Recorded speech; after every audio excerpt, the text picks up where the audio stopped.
What's good, y'all? Welcome back to the channel. It's Coercitio, and today we are looking at Dragon Ball Sparking Zero. We're taking a look at what this game needs, in my opinion, to make it not only the best Dragon Ball game, but one of the best arena fighters we have seen in the last couple of years, especially considering Storm Connections. That game I was looking on getting, but just was not it. So we're going to be looking at Dragon Ball and what will make it. That didn't really make sense, but y'all get the point. We're going to be looking at what Dragon Ball Sparking Zero needs to succeed.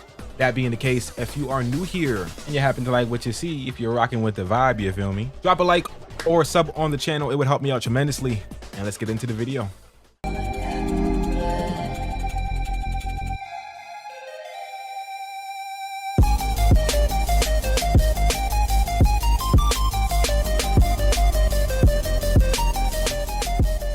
Here is the first thing that I think that this game needs, without a doubt.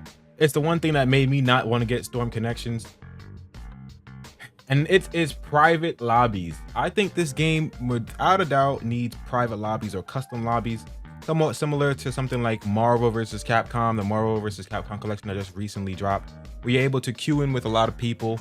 And with this is besides tournament mode, by the way. I mean something that you can just queue in with a lot of people and run 1v1s or 2v2s and things like that together.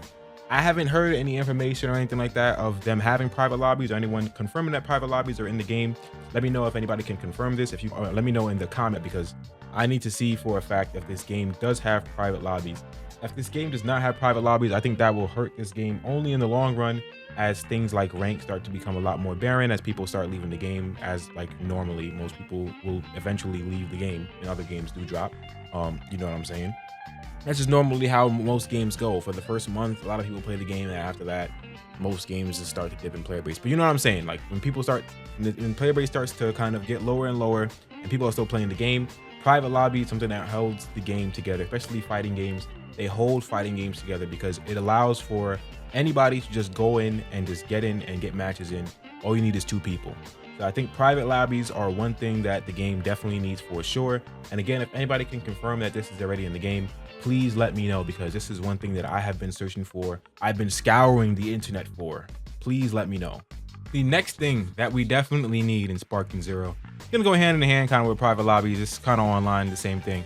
We need some good netcode, and it don't gotta be rollback. It don't gotta be no crazy rollback netcode or anything like that. It needs to be good enough to where even if there is lag, moves still hit properly, and beams and everything like that are still able to be reliably deflected, because I feel like deflecting beams and everything like that are going to be very important, and affecting cleat blasts and stuff like that are going to be very important inside the game, and also vanishing and everything like that. So as long as we have good netcode, or good enough netcode, that even in lag, the input delay is not so severe and the game is not hitching or rolling back in no rollback. We definitely don't want no rollback in no rollback. If you don't know what that means, I mean, like, let's say for example somebody's lagging and their internet or their internet on their side hitches, and then their character ends up rolling back to a previous position or something like that.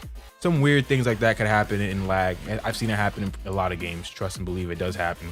So we just need good enough netcode to where that does not happen. And I believe that the game probably will have that. I haven't really seen anything too crazy in regards to the ranked test that they did in Tokyo Game Show, and the other Tokyo Game Show ranked test that they did earlier on in the month. I know that is like basically them right next to each other and not very much a lot of lag or anything like that, or any lag happening. But I'm very excited to see what they have to offer us when the game actually does drop in terms of connection and netcode. I believe that this game will have pretty decent netcode, just because I don't think that they will ship the game with poor netcode. We shall see, but let me know again what y'all think about that in the comments. Do you think that this game needs really good netcode to succeed?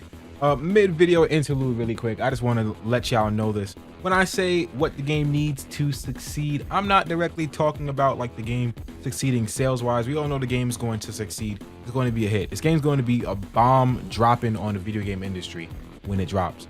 But I'm talking more about like succeed within the community, like, you know, please us as a community in the long run, not necessarily succeed when it first drops. Y'all get what I'm trying to say though, right? Y'all understand. But the third thing we need, and I ain't gonna lie, this one's a little selfish on my end. This is just me being selfish. We need, you see how I did that right there, right? We need some good what if fusion stories, man. We need to see some great what if fusion stories. They did hint at What If Fusions maybe being in the game in an interview where the developer did say that he didn't really want to talk about it. He wanted to let us experience it for when we actually get in the game.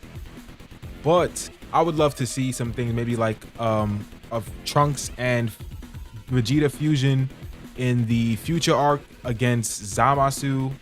That would be fire as fuck, bro. Like, come on, like there's so much possibility with What If Fusions that I feel like there's just so much juice that they could have here, bro, that if they don't pour us a glass, they kind of tripping, bro. They being stingy, I ain't gonna lie. They don't pour us a glass of this juice, they kind of being stingy.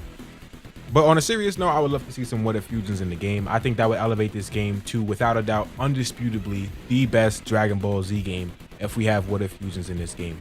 They could literally forego the last two things I just said and put What If Fusions in the game, and I would still say this game is probably the best DBZ game if they have What If Fusions in this game. The fourth thing that Dragon Ball Sparking Zero needs to succeed is great tutorials. We need goated tutorials for this game, and I don't mean tutorials coming from YouTubers. I mean tutorials inside the game itself. A lot of the people that play games casually do not go on YouTube. They don't watch videos in general. They just play the game. So having a lot of great resources at a person's fingertips for them to learn mechanics that they normally would have to go out of their way to learn is a great way to keep people playing the game and a great way to get people interested in going on YouTube and learning more tech about the game and things of that nature. So the game having really good tutorials will indeed drive this game's success rate up tremendously in the long run. When I say great tutorials, I mean things like combo trials. I mean things like maybe showing you in-depth character-specific mechanics that normally the game would not teach you. Things like this would be things that classify as in-depth tutorials.